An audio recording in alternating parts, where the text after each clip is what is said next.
into the constitution as applicable to the state of Jammu and Kashmir only by CA 48 of 1954. Correct. So constitution was amended, which was 370.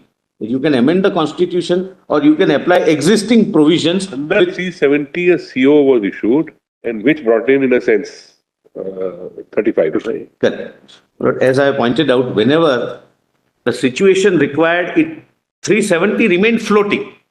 Whenever some changes were required, depending upon the circumstances, they were made through the mechanism of 367. 367 is an interpretation clause. So the interpretation was made. At that time, there was no legislative. No, it was, my lord, to be made immediately. Therefore, my lord, in advance, my lord, they must have made a provision. There was none, my lord. This is 54, so there was none. Because the constitution was framed in 57. So in terms of giving representation to the state in other forms, it would require Constituent Assembly to be interchangeably used so that till the Constituent Assembly finalize something, it would not... No, my lord, another purpose is that till the legislative assembly comes, somebody will have to make laws other than constitution. They were made. The Constituent Assembly after this functioned as a legislature of Jammu and Kashmir also. And they made other laws also. I have given the list. It was primarily to ensure enforcement of 370 articles of clause 1, which power was vested with the Legislative Assembly. So they vested it with the Constituent Assembly, so that laws can be made by the Constituent Assembly. Otherwise, my lord, Constituent Assembly is not a law-making body in that sense. Of course, my submission is that Constitution of Jammu and Kashmir is at par with a legislation only. It's not, my lord, a kind of a constitution as we understand, my lord, as a document of governance. The State Reorganization Act comes. It does two things. Lord, one, Part A and Part B states are clubbed into one called states. So Jammu and Kashmir ceased to be Part B, but it became a state like any other state. And Part C states became union territories. That is first. So A and B became states and C and D became union territories. We are not concerned with that right now in this matter. Second was the identity of princely states was completely abolished. Till then, till 56, the Raj Pramukh was the erstwhile princely ruler. This was abolished. That now, henceforth, it would be the governor appointed by the President of India. The President who is responsible to the Parliament and the Parliament who is responsible to we the people of India. So now, no Raj Pramukh who is the princely state. He can be appointed as a governor, that's one thing. Some of them were appointed, but not by virtue of they being a member of that lineage in the princely states. But this happened. But at this stage, Article 238 was repealed, rather omitted, not repealed, it was omitted by 7th Constitutional Amendment.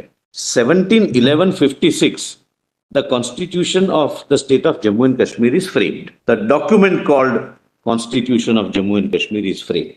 That's all. I have, my lord, given excerpts from the debates which essentially says that Jammu and Kashmir is an integral part of India. I don't think that is something which is required to be labored much. Therefore, I am not skipping. That also. Yes, therefore, I am skipping that. The second use of the mechanism under Article 367. Your Lordships would recall, in the first use, the Honorable President said Constituent Assembly and Legislative Assembly are used interchangeably. But at this stage, the Constituent Assembly ceased to exist because the Constitution was framed. Phraseology used was governor henceforth from this. Yes, henceforth it was governor. But the phraseology used to head of the elected government as Prime Minister did not cease with this. I beg your Lordship's pardon. Chief Minister used to be called the Prime Minister there. Yeah, that went, my lord, after Sadr-e Riyasat itself. It became Sadr-e Riyasat. Prime Minister went. It became Sadr-e Riyasat and thereafter, my lord, Raj Pramukh and thereafter governor. Now it remains governor throughout thereafter. But in these very proceedings, when there was a request for a reference to a larger bench, in this very petition, Lord, the 5-judge bench, speaking through my Lord Justice Call, exactly said this. that it may not have bearing on the either side. Now, my lord, page 69. Now, my lord, the integration of judiciary. Slowly, my lord, some provisions came to be applied, truncated, some full, some modified, some with exceptions. But Article 222 was made applicable regarding transfer of judges. Earlier, my lord, till 60, the honorable judges of the High Court were not transferable by the Supreme Court. But the oath was prescribed, and till 2019, the honorable judges of Jammu and Kashmir High Court used to subscribe to this oath. My lord, please see. Oath or affirmation to be made by judges of the High Court. I, Sri So-and-so, having been appointed Chief Justice or a judge of the High Court of Jammu and Kashmir, do swear in the name of God, solemnly affirm that I will bear true faith and allegiance to the Constitution of the state. Though they were, my lord, under an obligation because of Article 1, and they were applying the Constitution of India. But the oath which they used to take was expressing their allegiance to the Constitution of Jammu and Kashmir state. Even the Honorable Chief Justices, my lord, who would be appointed there, would be taking this oath. That's it, my lord. Nothing beyond. Just as an aside, Malad, during these debates, Malad, Pandit Jawaharlal Nehru intervened and he said, if you talk about outsiders buying land in Jammu Kashmir, I am totally opposed to it because big business will come in, Malad, and will destroy the entire state completely. So he was very adamant on that.